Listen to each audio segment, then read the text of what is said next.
Hello everyone, welcome back to my channel spicy sugar. আমি সুচিত্রা, আর আজকে আমি চলে এসেছি আবারও আরেকটা নতুন ভিডিও নিয়ে।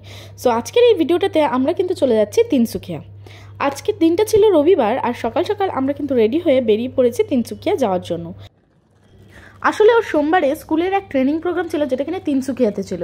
এই কারণে ও দুদিনের জন্য তিনসুকিয়া যাচ্ছিল, আর আমাকেও কিন্তু সাথে করে নিয়ে যাচ্ছিল। আর এখন তো আমার স্কুল ছুটিই ছিল, কারণ এখানে চলছিল প্রোগ্রাম। সো এই কারণে আমিও কিন্তু ওর সাথে চলে যাচ্ছিলাম দুদিনের জন্য।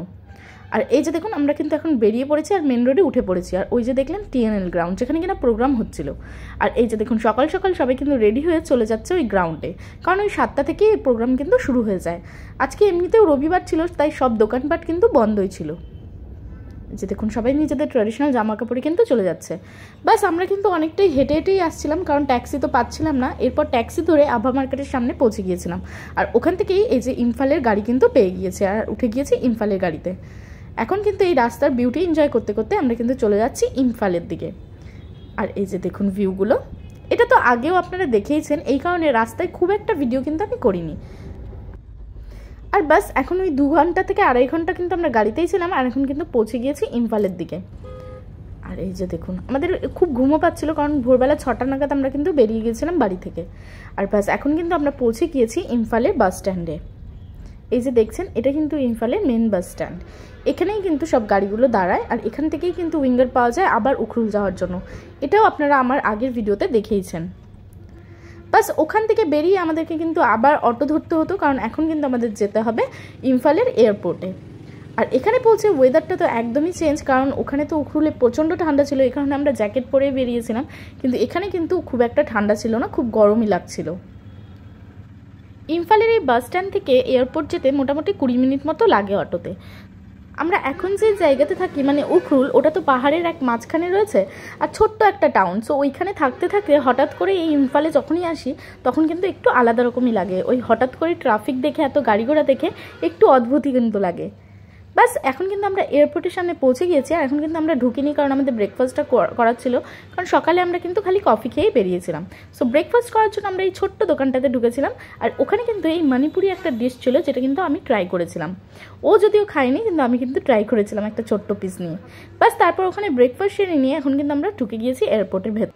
আমাদের ফ্লাইট ছিল 12টা 15 নাগাদ। সো এই কারণে আমরা কিন্তু অনেকটা আগেই পৌঁছে গিয়েছিলাম, আর সব হয়েও গিয়েছিলো। এই কারণে আমরা কিন্তু এখন ওয়েট করছিলাম। আর তখন কিন্তু আমার মনে হচ্ছিল, যদি এখান থেকে আমি বাগডোগরা চলে যেতে পারতাম, তাহলে কি ভালোই না হতো। বাড়িতে যাওয়ার খুবই কিন্তু ইচ্ছা করছে। আসলে অনেক দিনই হয়ে গিয়েছে বাড়িতে যাইনি। সো বাড়ি যাওয়ার জন্য কিন্তু মনটা ভীষণই টানছিল। যাই হোক, এখন আমরা কিন্তু উঠে গিয়েছি ফ্লাইটে। আর এই যে দেখুন, আমি ভেতরে ওই ম্যাগাজিনটা যেটা ছিল, ওটার মধ্যে থেকে একটু ছবিগুলো দেখছিলাম। আর এই ফুচকার ছবি দেখে আমি কিন্তু বলছিলাম যে তিনসুকিয়া গিয়ে প্রথমেই কিন্তু আমরা ফুচকা খাবো, কারণ উখরুলে তো ফুচকা পাওয়াই যায় না। একটা দোকানে যদিও বা পাওয়া যায়, সেটাতে খুব একটা টেস্টি কিন্তু না। এই কারণে ওখানে কিন্তু ফুচকাটা খাওয়াই হয় না। বাস এই যে দেখুন, আরেকজন তো ঘুমিয়েই পড়েছে, আর আমি কিন্তু একাই বিউটি এনজয় করতে করতে যাচ্ছিলাম। আর ওপর থেকে আমি কিন্তু ভিডিওজও নিচ্ছিলাম। আপনারা তো আমার আগেও তিনসুকিয়া যাওয়ার ভিডিও দেখেইছেন। সো ওখানেও আমি বলেছিলাম যে ইম্ফল থেকে প্রথমে কিন্তু তিনসুকিয়া যাওয়ার জন্য আমাদেরকে পৌঁছতে হবে ডিব্রুগড়, আর ডিব্রুগড় থেকেই কিন্তু আমরা গাড়ি পেয়ে যাব তিনসুকিয়া যাওয়ার জন্য। সো আর ইম্ফল থেকে ডিব্রুগড় পৌঁছানোর জন্য কিন্তু খুব একটা সময় লাগে না, মোটামুটি ওই 45 থেকে 50 মিনিট মতো লাগে। কিন্তু একটু লেট ছিল, এই কারণে আমাদের একটু বেশি সময় লেগেছে। আর এখন কিন্তু আমরা পৌঁছে গিয়েছি ডিব্রুগড় এয়ারপোর্টে। এই ডিব্রুগড় এয়ারপোর্টটা কিন্তু ভীষণই সুন্দর। এখানে আসামের যত রকম ট্র্যাডিশনাল জিনিসপত্র রয়েছে, সব কিছুতেই এই পুরো এয়ারপোর্টটা কিন্তু ডেকোরেশন করা রয়েছে। সো আমার কিন্তু পার্সোনালি খুবই ভালো লাগে। ব্যাস এখন কিন্তু এখানে পৌঁছে ভীষণই গরম লাগছিল। ওয়েদারটা তো একদমই হঠাৎ করে চেঞ্জ হয়ে গিয়েছে আমাদের জন্য। হঠাৎ করে ঠান্ডা থেকে আমরা কিন্তু পৌঁছে গিয়েছি গরমের দিকে। আর আমরা তো জ্যাকেট পরে এসেছিলাম, কিন্তু পরে কিন্তু খুলে দিতে হয়েছে, কারণ ভীষণই গরম লাগছিল।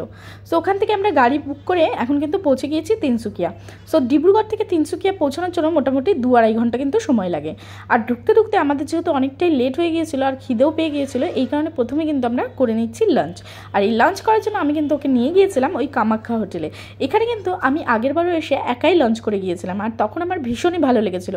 এই কারণে এবার কিন্তু আমি ওকেও নিয়ে গিয়েছি। বাস ওখান থেকে লাঞ্চ করার পর আমরা কিন্তু চলে এসেছিলাম হোটেলে। আর তারপর ওখানে কিন্তু কিছুক্ষণ রেস্ট করার পর এই যে দেখুন, এখন কিন্তু আমরা ফ্রেশ হয়ে বেরিয়ে পড়ছি একটু এক্সপ্লোর করার জন্য। আর এই যে দেখুন, রাস্তায় বেরিয়ে প্রথমে যে জিনিসটাতে গিয়েছিলাম সেটা ছিল ফুচকা। সো আমরা কিন্তু আর ওয়েট করিনি, ফুচকা খেতে একদম দাঁড়িয়েই পড়েছিলাম। আর এই রাস্তার ধারে ফুচকা খাওয়াটা অনেক দিন থেকেই কিন্তু মিস করছিলাম, বাস ওখান থেকে ফুচকা খেয়ে এখন কিন্তু আমরা চলে যাচ্ছি এই বিশাল মেগা মার্টের দিকে।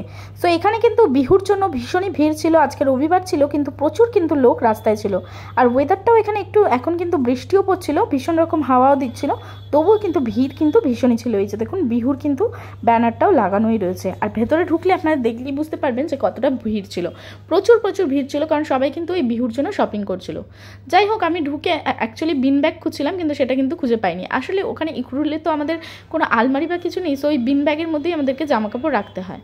যাই হোক, তেমন তো কোনো জিনিসপত্র আমরা পাইনি, তবুও দু একটা দরকারি জিনিস কিনে আমরা কিন্তু বেরিয়ে পড়েছি ওখান থেকে। কিন্তু ওই বিলিংয়ের ওখানে দেখলেনি কত লম্বা লাইন ছিল, প্রচুর ভিড় ছিল, তাই অনেকটাই সময় লেগে গিয়েছে। আর বাস বেরিয়েই এই মহাশয় মোমো না খেয়ে তো যাবেই না, এই কারণে এখানে ও মোমোর দোকানেই ঢুকে পড়েছে। এই যে দেখুন, সো মোমো খাচ্ছিল আর পাশের দোকানটার থেকে আমি কিন্তু নিয়েছিলাম বাদাম শেক, কারণ একটু গরম গরমও ছিল ওয়েদারটা। সো আমার কিন্তু এই শেকটা খেয়ে ভীষণ ভালো লেগেছে। তারপর আমরা দুজনেই কিন্তু কুলফি খেয়ে পৌঁছে গিয়েছি হোটেলে। আর হোটেলে পৌঁছে রাতের এই ডিনারটা সেরে আমরা কিন্তু এখন ফ্রেশ হয়ে নিয়েছি। বাস আজকের ভিডিওটা কিন্তু এখানেই এন্ড করছি। সো আশা করি আপনাদের ভিডিওটা ভালো লাগলো। যদি ভিডিওটা ভালো লাগে অবশ্যই কিন্তু আমাকে জানাবেন, আর চ্যানেলটা সাবস্ক্রাইব করতে কিন্তু ভুলবেন না। দেখা হবে আবার আরেকটা নতুন ভিডিওতে। Thank you and bye by.